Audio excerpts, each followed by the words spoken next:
Hello student, पिछले video में हमने तद्धित प्रत्यय के बारे में अध्ययन किया था। आज के इस वीडियो में हम स्त्री प्रत्यय के बारे में अध्ययन करेंगे। स्त्री प्रत्यय में हम सबसे पहले टाप इस प्रत्यय का अध्ययन करते हैं। टाप प्रत्यय जब भी आप जोड़ते हो तो टाप प्रत्यय में आशेष बचता है। फिर बात आती टाप प्रत्यय विधायक सूत्र कौन सा है, तो अजाधतस्टाप इस सूत्र से टाप प्रत्यय जोड़ा जाता है। टाप प्रत्यय एक स्त्री प्रत्यय है और पुल्लिंग शब्दों को स्त्रीलिंग में परिवर्तित करने के लिए टाप प्रत्यय जोड़ा जाता है।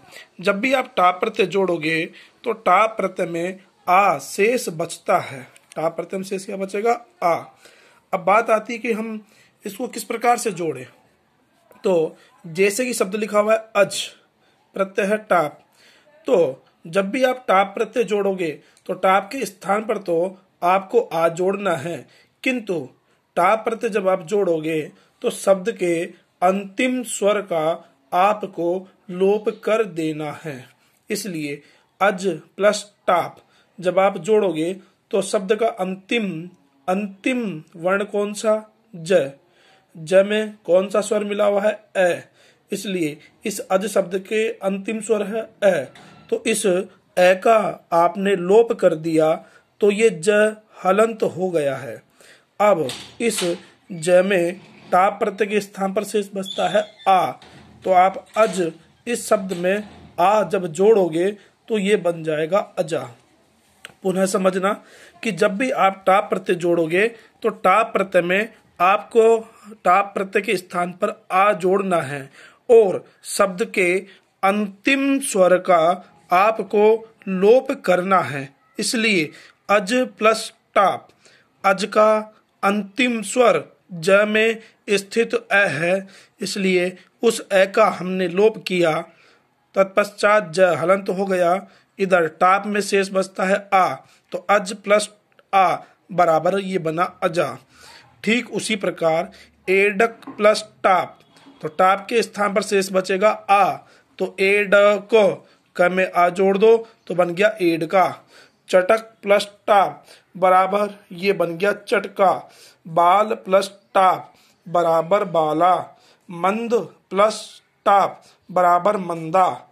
सर्व प्लस टाप बराबर सर्वा और शूद्र प्लस टाप बराबर शूद्रा। अब अगला जो सूत्र है टाप प्रत्यय में वो है प्रत्यय स्तात कात पूर्वस्यात् इदाप्य सुप। वापस सुनिए, प्रत्यय स्तात कात पूर्वस्यात् इदाप्य सुप। यह सूत्र क्या कार्य करता है? यह सूत्र कहता है कि यदि अगर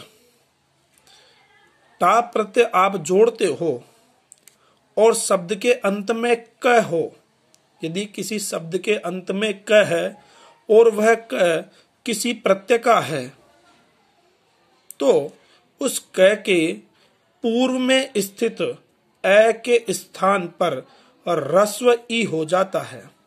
पुनः समझिए, ये क्या कहता है?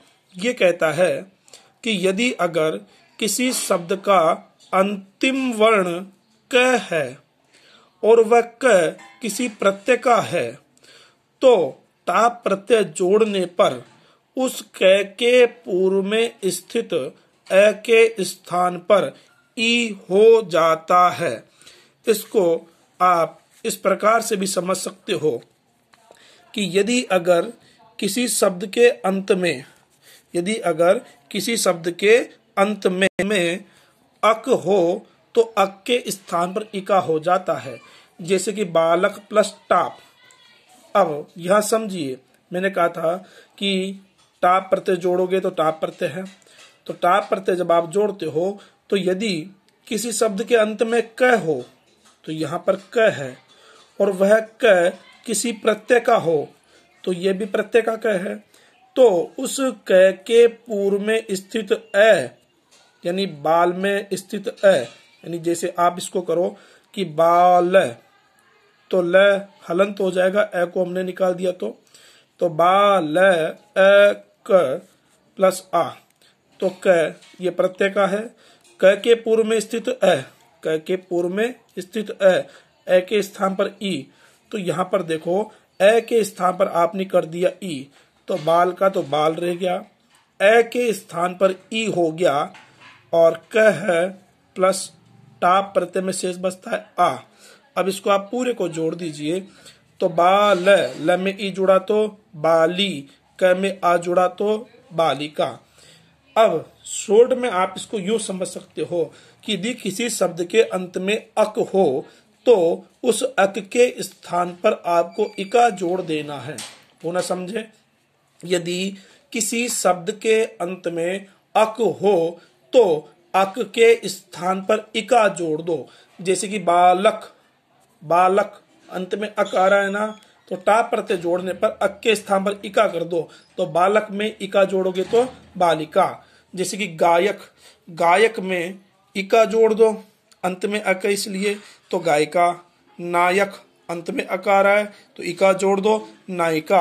अध्यापक से अध्यापिका, चालक से चालिका, पाठक से पाठिका, शिक्षक से शिक्षिका, पालक से पालिका, याचक से याचिका।